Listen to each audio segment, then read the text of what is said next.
Bon mardi tout le monde, bienvenue dans Toute Liberté avec Joey Aubé. C'est le grand retour de Maître Master Jonathan Poulain qui est en direct de Saint-Georges, avec qui on parle de politique, on parle de justice, puis également on parle du système en général comme d'habitude. Fait que je suis très content de le revoir. Fait qu'on part là-dessus aujourd'hui.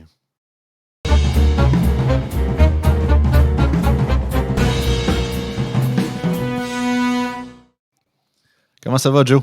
Salut, salut! Ça va très bien. Écoute, on arrive d'un été très chargé. L'automne ne le sera pas moins, mais dans ce temps-là, on est en forme pour de l'énergie. Fait que bien content de revenir C'est dans le podcasting. c'est ça, j'allais dire. T'as pas l'air d'avoir compris que la campagne a fini il y a un an. Hein? Tu continues à faire les événements, mais t'as du fun la manière que je vois ça. T'es partout, tu Ben, t'impliques partout, puis tout, puis tu milites au travers. Ton horaire est plein, mais t'as l'air à aimer ça. c'est l'inverse. Moi, ce que j'ai compris, c'est un vieux sage qui m'avait dit quand j'avais commencé à faire de la politique qu'une campagne électorale, ça commençait le lendemain de l'élection. Hmm. Alors, moi, j'ai appris ça. J'ai pas gagné, ça passait proche, mais. Puis souvent, en plus, là, quand tu te promènes, là, les gens, ce qu'ils disent, c'est on le sait bien, on vous verra pas pendant 4 ans. Tu sais, c'est ça, on se fait dire ça souvent. D'ailleurs, c'est ce qui arrive avec les actuels députés de la CAQ. On les voit pas pratiquement dans leur comté.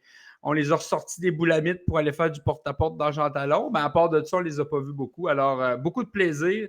C'est l'occasion d'aller voir le monde dans des activités un peu plus festives, décontractées.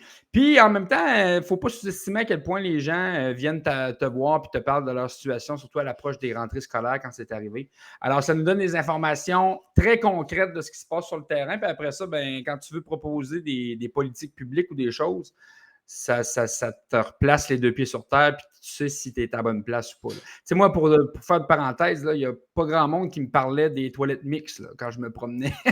Quand je me promenais sur le terrain. Là, on m'a parlé de coût de la vie, on m'a parlé de plein de choses, mais des fois, ce qu'on voit dans les médias versus sur le terrain, c'est différent. Fait que c'est le fun d'aller à la rencontre des Ben, gens. c'est bien que tu en parles. Peut-être qu'on n'en parlera pas tout de suite. Je sais que tu voulais comme faire un genre de retour de l'actualité de l'été, mais on pourrait peut-être se garder un petit coin vers la fin parce qu'il y a un Oui, sondage qui est sorti récemment. Puis en parlant de tes résultats, ben, disons que que selon Québec 125, ben, les points sont bons de ton bord. Du moins, tu as repris le devant, du moins selon les intentions de vote pour l'instant avec la CAQ. Fait qu'on va, je pourrais présenter les résultats puis voir ce que tu en penses. C'est comme je pense que c'est le principal intéressé d'une certaine façon. écoute, vas-y fort.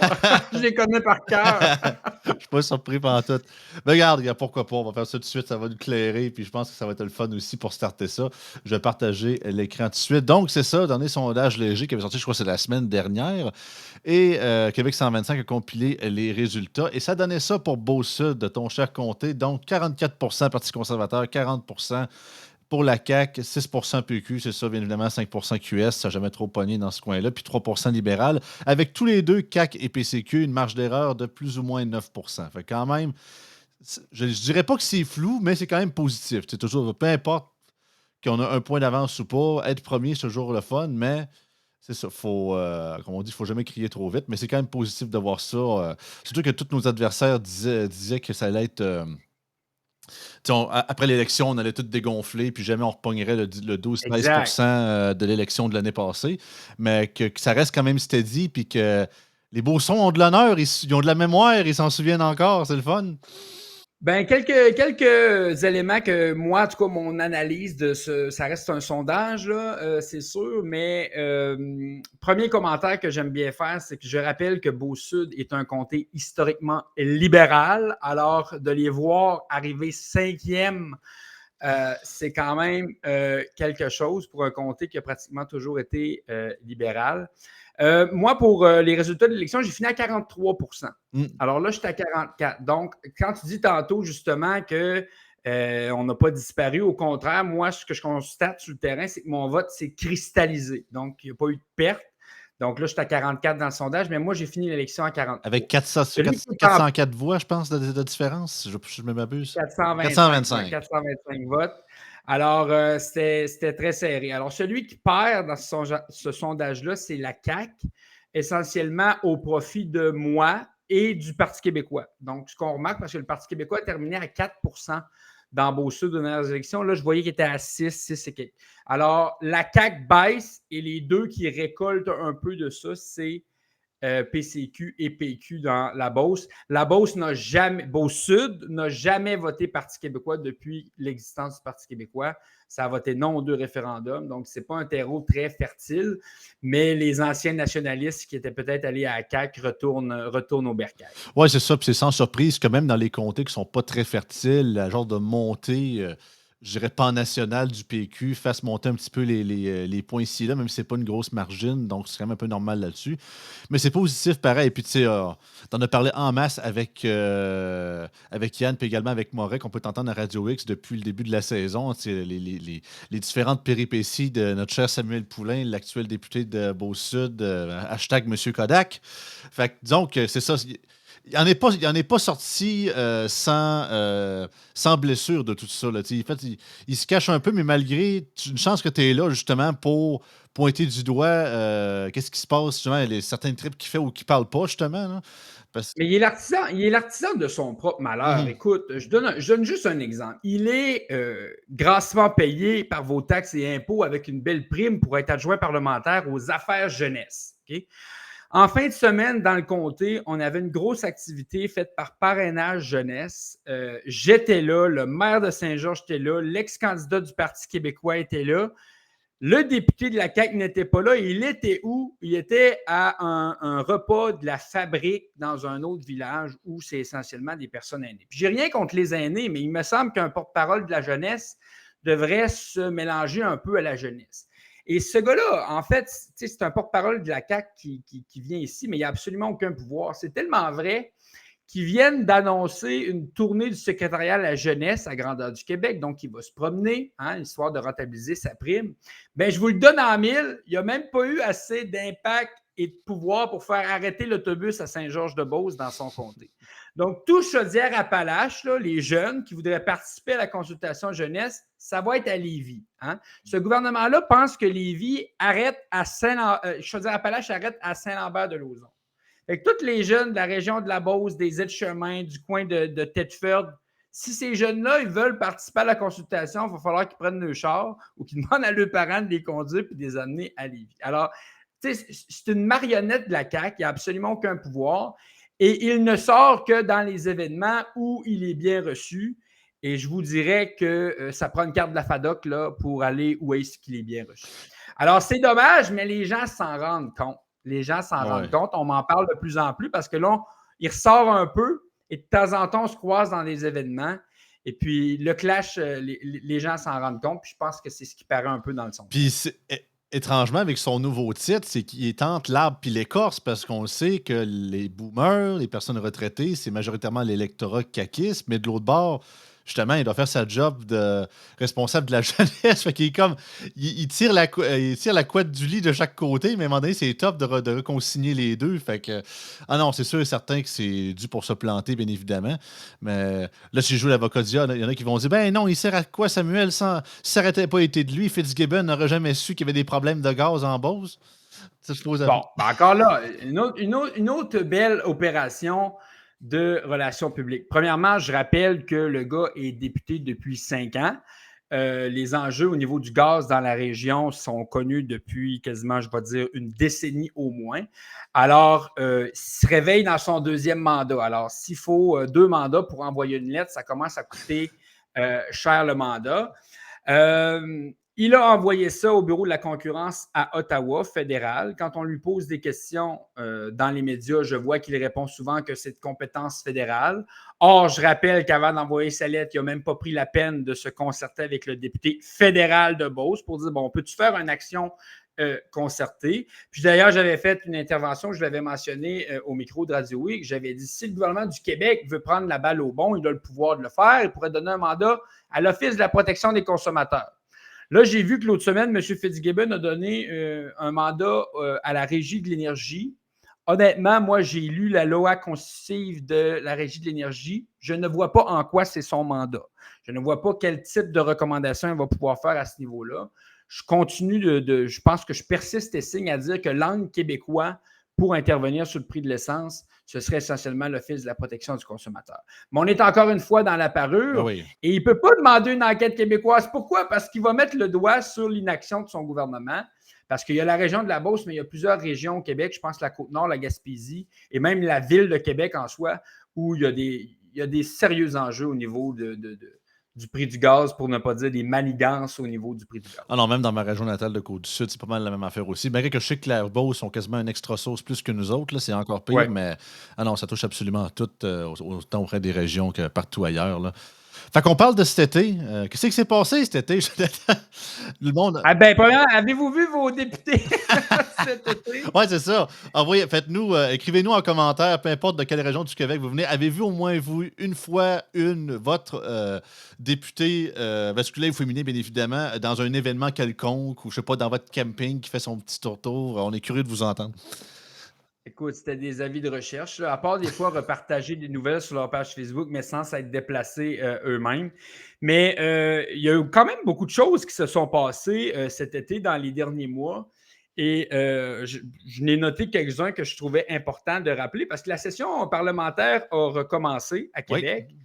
Et moi, j'étais quand même assez surpris, notamment avec tout ce qui s'est passé dans les dernières semaines. Je me dis, il y a tellement de matériel pour poser des questions au gouvernement, parce qu'un des rôles de l'opposition, c'est de surveiller le contrôle de l'État, donc de poser des questions et de demander de la reddition de comptes au gouvernement. Puis écoute, on a passé les premières semaines à se demander quel type de pictogramme on allait mettre sur des portes de chiottes dans des écoles, là. Je veux dire, c'est pas avec ça qu'on va, qu'on va revoir le programme éducatif des enfants. Ça promet la prochaine session parlementaire, hein, la prochaine législature. C'est Mais quelque chose.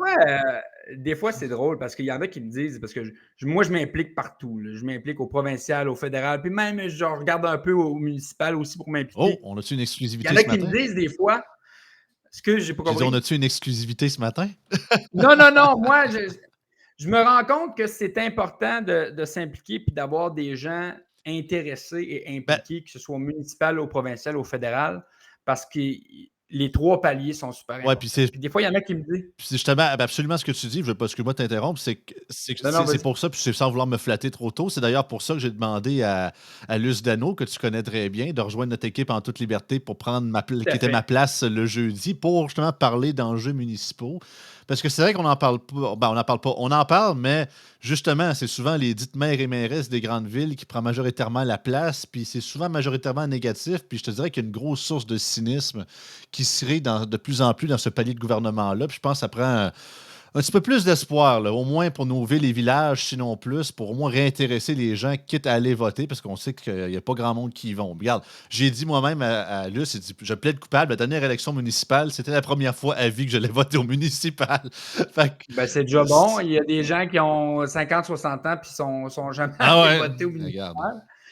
Mais je suis tout à fait d'accord. Puis je trouve que des fois, comme politicien provincial, je nous trouve un peu hypocrite parfois parce qu'on est toujours les premiers, et je pense avec raison, à aller réclamer des pouvoirs à Ottawa.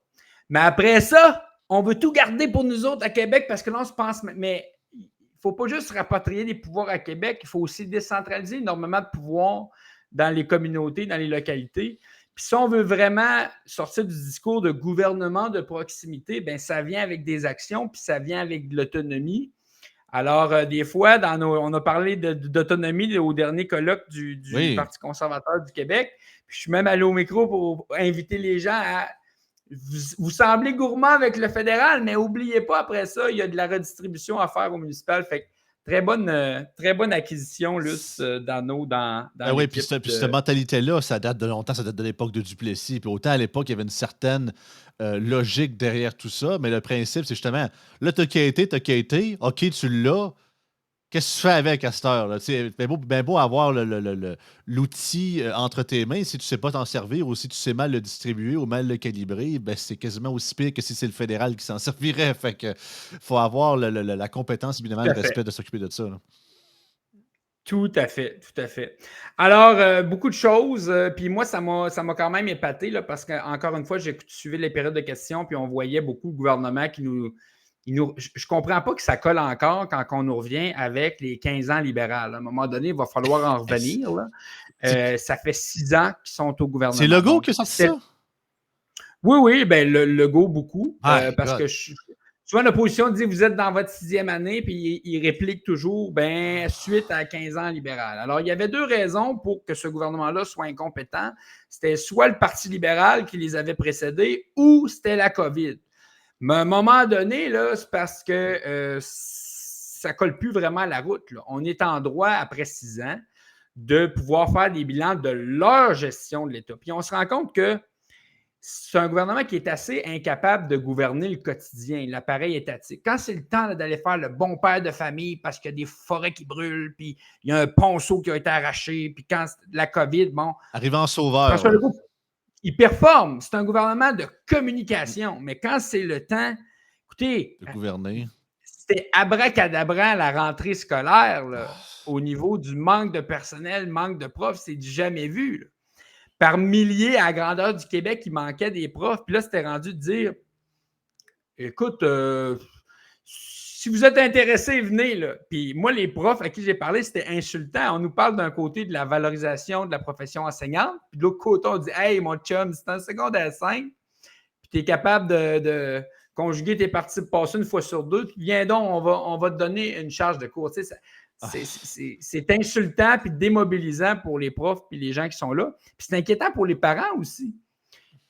Les parents, ils envoient le jeune à l'école puis ils disent OK, là, un matin, je voyais dans la région de Québec, pas plus tard que la semaine passée, il y avait une commission scolaire qui a envoyé une lettre pour dire bon, ben, il y a 3 professeurs qui sont partis successivement. Donc là, on essaie tant bien que mal de vous trouver un prof de français. Mais pendant ce temps-là, le ministre de l'Éducation, il aime mieux parler de on va-tu avoir des toilettes mixtes dans les écoles? Fait que, des fois, il y a de la diversion. Puis je pense qu'il ne faut pas tomber dans le panneau. Je ne dis pas que ce n'est pas des enjeux importants, mais quand on passe sous le silence, ce qui se passe dans le réseau éducatif, dans les classes, des fois, on passe un peu à côté. Puis, gros morceau qui est sorti, il y a eu des articles qui sont sortis dans les dernières semaines sur le rapport du protecteur du citoyen qui est sorti au Québec. C'est une institution qui fait un rapport une fois par année et des fois font certains rapports spéciaux. Puis c'est un des seuls outils qu'on a avec le vérificateur général pour surveiller un peu l'action de l'État de manière détaillée. Encore une fois, ils ont sorti des affaires là-dedans, puis j'en ai noté quelques-uns, là, mais on s'est beaucoup parlé, ça clique, là, la session passée, là, du grand fiasco. Et on se rend compte en lisant le rapport que même eux avaient sollicité ou approché la Société d'assurance automobile pour dire me semble que ça m'a l'air un peu inquiétant. Broche à foin. Bon, écoute, c'est sûr qu'ils ne sont pas très virulents dans leurs propos. Là, ça reste un organisme public, mais je me dis, si le protecteur du citoyen a été alarmé et a pris la peine de communiquer avec eux, comment ça se fait que nos ministres au gouvernement du Québec, que ce soit Geneviève Guilbeault ou que ce soit Éric Kerr, comment ça se fait qu'eux n'ont pas fait ces suivis-là? Fait que je trouve que le rapport du protecteur du citoyen vient d'en remettre une couche en voulant dire, écoutez, même lui avait vu venir le fiasco annoncé, avait demandé des actions à la société. Et là, on a sauvé la parure en congédiant le PDG. Mais c'est pas juste des décisions qui se prennent. Congédié, hein, Jonathan, c'est bien important de mettre des guillemets. Hein, parce que pour ceux qui ne le savent pas, il est rendu au fonctionnaire au ministère de la Santé, si je ne me trompe pas, je crois. Donc, ben tu vois, je ne savais pas il était rendu où. Mais je connais assez les règles de hauts fonctionnaires de la fonction publique pour savoir qu'il ne pouvait pas redescendre dans l'échelle. Non. Alors, même si on l'avait parqué à faire des photocopies ou à distribuer des berlingots de lait dans des écoles, il aurait gagné le même salaire et il aurait eu les mêmes avantages sociaux. Non. Alors, on est tous des voilà. Au Québec, on est tous des petits amis. Il n'y a aucune conséquence pour personne, à part les cadres les plus bas, bien évidemment, qu'on veut faire des souffres-douleurs de ce qui se passe de fort. Non, c'est merveilleux. Puis moi, c'est surtout le message que ça envoie à la fonction publique. Tu te dis, OK, même si vous faites un des pires flops de l'histoire d'une société d'État, c'est pas grave, on ne vous mettra pas dehors. Quel message ça envoie en termes de niveau de performance, de niveau de productivité? Puis tout simplement de gestion interne, entre guillemets. En gros, c'est un peu comme dans Assassin's Creed. Là, rien n'est vrai, tout est permis. C'est un peu ça. Là. Fais ce que tu veux. Alors, si tu es haut placé et tu es barré, on va te défendre jusqu'à la fin. Même si tu mets quasiment le Québec à feu et à sang, ben, c'est pas si grave que ça. On va continuer de te faire travailler pareil. Ah non, c'est. Puis c'est surtout ça aussi que le cynisme est toujours de plus en plus présent. Puis on dirait qu'ils s'en rendent pas compte de ça des fois. Puis tu as tellement raison, mais ce qui est le pire là-dedans, c'est que ça sera jusqu'en haut de la pyramide. On sent qu'il y a il n'y a pas d'imputabilité au niveau des gens qui prennent des décisions dans la fonction publique. Puis il y a un concept dans notre système qui s'appelle l'imputabilité ministérielle, la responsabilité ministérielle. Donc, ultimement, quand tu es ministre, tu es responsable, tu devrais. Ils s'en lavent les mains carrément. Et puis, eux, ils disent bah, c'était pas à nous de faire ça. Là, ils grondent un peu le PDG, mais ultimement, c'est le gouvernement du Québec qui est en charge, Ben, d'accorder des je vais te services. poser une question, Joe. Tu trouves-tu que c'est rendu pas assez, ça? Parce que je pense à ça. OK, l'imputabilité ministérielle, on sait depuis toujours, le ministère des Transports en est un exemple flagrant, que les ministères se gèrent, peu importe quel ministre tu mets en place. Souvent, même les sous-ministres sont là. Ils ont vu quasiment 5-6 ministres depuis le début de leur carrière. Tu sais, c'est un peu le principe d'une plante invasive. Là. Tu peux bien couper la fleur sur le top, mais si tu n'arraches pas la racine, ben, avoir poussé le cibonac de plante. Fait que dans ma tête à moi, Oui. je me dis, oh, on a été imputable, on a mis le ministre dehors. Ouais, mais si les hauts fonctionnaires qui ont créé cette machine-là qui n'a pas marché sont encore là, ils vont encore faire des flops. Puis tu sais, je me dis, comment voulez-vous, encore là, même message que j'ai tantôt, comment voulez-vous inspirer une fonction publique plus productive là-dessus? Puis je me demande s'il n'y a pas possibilité, il y a une loi qui existe, je pense que dans certains pays d'Europe, un peu comme, en gros, c'est quand tu crées une législation, une réglementation, c'est une one in, one out. C'est qu'en gros, on crée une nouvelle règle, une nouvelle restriction pour les citoyens, mais tu n'as pas le choix, selon la loi, d'en enlever une quelque part. Fait que ça peut être dans n'importe quel autre domaine. Mettons, cette loi, c'est une vieille loi de 18, je sais pas, 1962, puis c'est vrai que c'est stupide. Fait que c'était comme pour éviter la surréglementation puis la surétatisation de la population. Puis je me dis des fois que, autant avec ça, autant que s'il y a, il y a pas moyen, justement, en cas de crise ou en cas d'échec, autant que je dis pas de faire table rase à chaque fois, moi je me dis, OK, on fait une enquête interne, on se rend compte que qui a pris les décisions à tel moment pour telle affaire, qui sont ceux-là qui ont vraiment fait les erreurs cruciales Oui. dans ça, puis il doit y avoir des conséquences. Je comprends que, ben là, c'est contre la sécurité syndicale, ouais, mais il doit y avoir il doit y avoir une limite. On parle pas d'une entreprise privée que si too big to fail, on parle du gouvernement du Québec. Là. C'est même pas votre argent. Là. Exact. Donc, ben, il y a plusieurs choses là-dedans. Le type de règles auxquelles tu fais référence, c'est des concepts qui existent déjà. Je dirais essentiellement en matière budgétaire, qu'on va voir ça des fois, là, $1 in, $1 out. Donc, c'est des types de législation qui existent.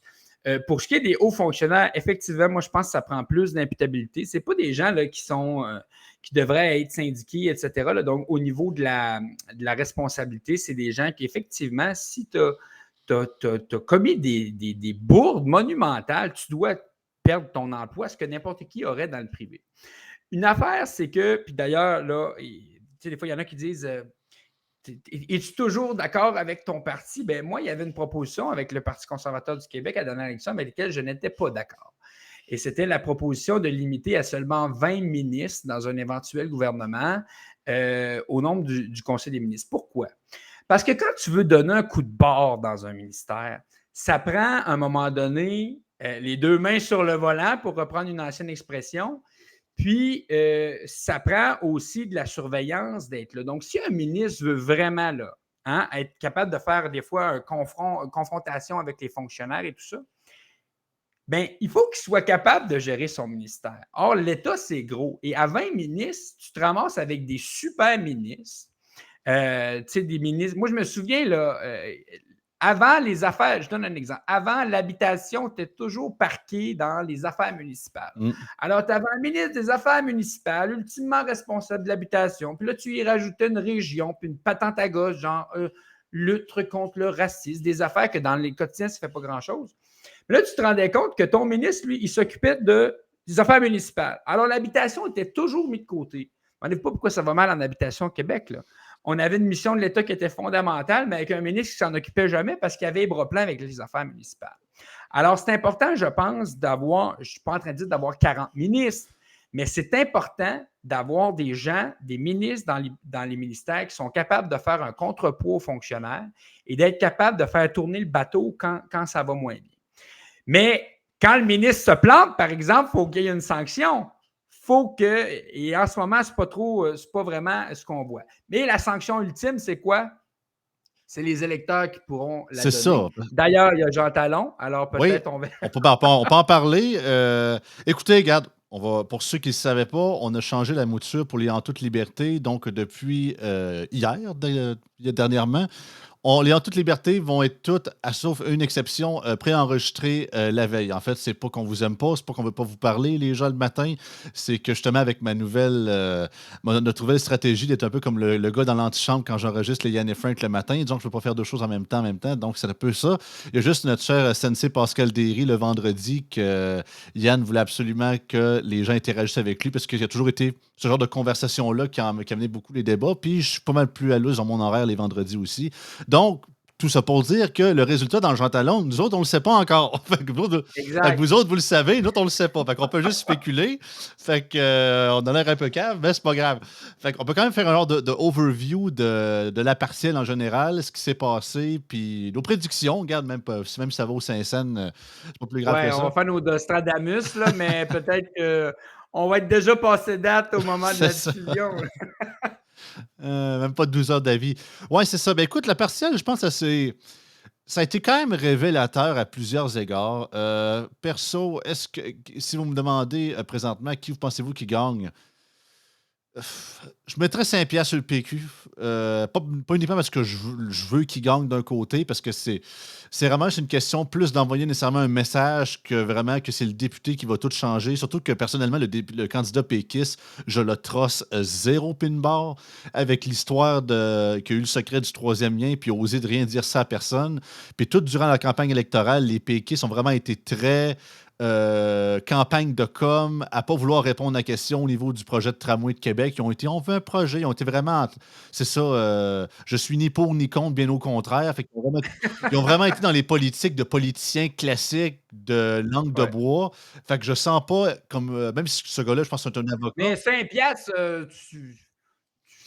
on dirait que tu pourrais te mouiller plus que ça. On dirait que tu hésitais moins. C'est entre la CAQ et le PQ, tu sais. Puis autant que je veux pas que la CAQ rembarque parce que ça sert absolument à rien. Là. C'est vrai que c'est stupide d'avoir un député de plus pour 97 qui vont être, là. C'est vrai que c'est carrément inutile. 90. Ton À 89, 89, tu ferais 90. 90. Ah, ça prend. C'est assez. Ouais, c'est ça, c'est assez. Mais c'est ça. Ben, d'un côté, les sondages ont l'air à dire qu'il y aurait peut-être une montée, mais de l'autre côté, c'est ça. Jean Talon n'a jamais été PQ de sa vie. C'est une ancienne forteresse libérale. Fait que t'as comme plein de pour et plein de contre de chaque bord. Fait que je peux pas te dire à 100% sûr. C'est pas parce que je veux pas me mouiller. Croyez-moi, je n'ai jamais été gêné pour me mouiller quand c'était le temps. Mais c'est ça. C'est un peu. Dans ma tête, c'est comme semi-ex-aequo, mais je mettrais un petit avantage de plus au niveau du PQ dans ma tête à moi.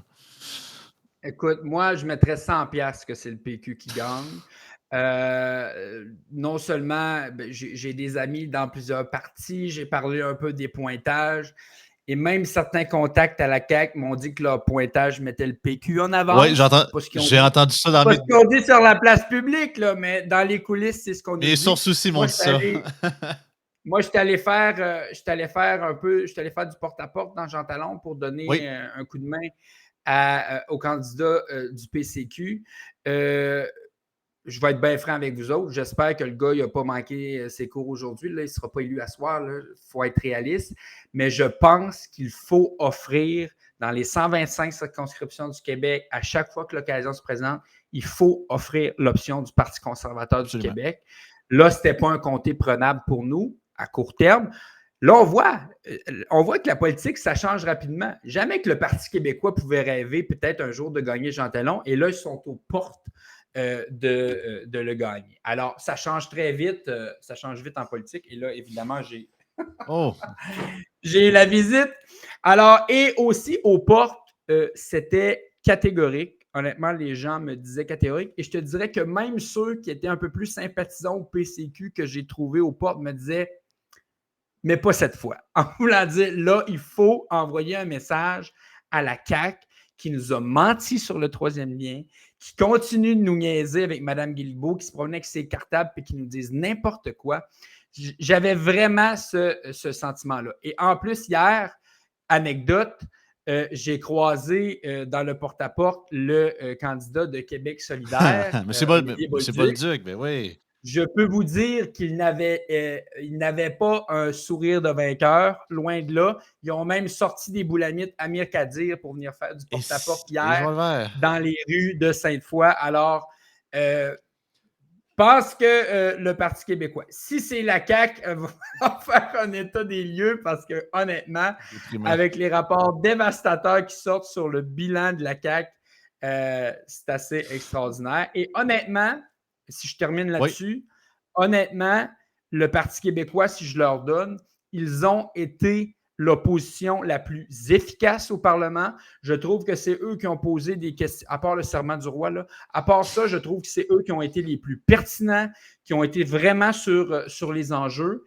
Et de leur donner un 4e député, ça leur permettra peut-être encore d'être plus efficaces parce qu'en ce moment, je trouve que ce n'est pas Québec solidaire ni le Parti libéral qui nous font une opposition là, digne de Ouais, mention. puis d'un autre côté, j'ai l'impression que le goal est vide pour le PQ. Puis je m'explique rapidement, c'est que QS, autant qu'ils sont là, puis ils charlent sur leur sujet à côté, mais j'ai l'impression que c'est tellement loin de la réalité du monde dans les sujets que le sondage sorti la semaine dernière, que c'est justement à parler de la crise de la crise du Tout à développement des fait. prix. Autant qu'ils en parlent, mais c'est très, comme toujours QS, très métropolo, montréalo-centriste, c'est très beaucoup mentalité de ville, puis ça en prend du monde comme ça au Parlement. Mais j'ai l'impression qu'ils ne voient pas, ils n'ont pas une vision très large, mais ajoutant les régions au Québec là-dessus, fait que les gens ne s'y retrouvent pas là-dedans. Ça, bien sûr que c'est un parti d'extrême gauche également aussi. Mais le PQ, je trouve que oui, ils ont fait une belle job là-dessus. Parce qu'on s'en rend compte que les libéraux sont plus là, même à 24 députés, c'est ça. C'est, comme dirait Claire Sanson, c'est opération plante verte. Là. Même si Marc Tanguay fait son possible, c'est ça, il ne m'a pas trop impressionné. Fait que je pense que c'est ça. Il y a beaucoup de gens. Puis quand il y a eu les premiers chiffres, il y a les derniers mois, qui mettaient le PQ à 20% dans la région de Québec, moi, sur le coup, je comprenais absolument rien. Mais là, je comprenais que c'est vraiment plus vote stratégique que. Et le chef. Ouais. Le chef il y a un certain Oh, charisme, il y a ouais. une aura, il y a un vent de nouveauté, donc il y a ça Ce aussi. sont, Le chef il était beaucoup par on là. veut tous qu'ils soient notre genre, hein, comme diraient, comme diraient certaines personnes. Fait que, il y a ce côté-là un peu aussi. Fait que je pense que c'est vraiment c'est ça, envoyer un message à la CAQ. Peut-être c'est ça. C'est plus le principe d'envoyer le message que nécessairement pour dire qu'on appuie les politiques en arrière du parti. Puis regarde, la politique est ainsi faite, ça c'est pas la première fois que ça arrive, là. Inquiétez-vous pas. Mais c'est ça. Regarde, on va voir ce qui se passe. En tout cas, ceux que vous nous écoutez, vous le savez déjà qu'est-ce qu'il y a eu. Fait qu'on a l'air d'une gang de vieillards passés date, mais au moins, au moins vous aurez eu notre perspective de 12 heures plus tard. Mais regarde, j'espère que vous avez apprécié. Écoute, Jonathan, merci beaucoup de t'avoir pris Ça de fait plaisir. ton temps. Et on n'a pas de député au Parlement, mais on a des micros. Alors, il nous Yes, reste 3 ans et on va l'utiliser. absolument. Bonne journée tout le monde et on se revoit la semaine prochaine. Ciao.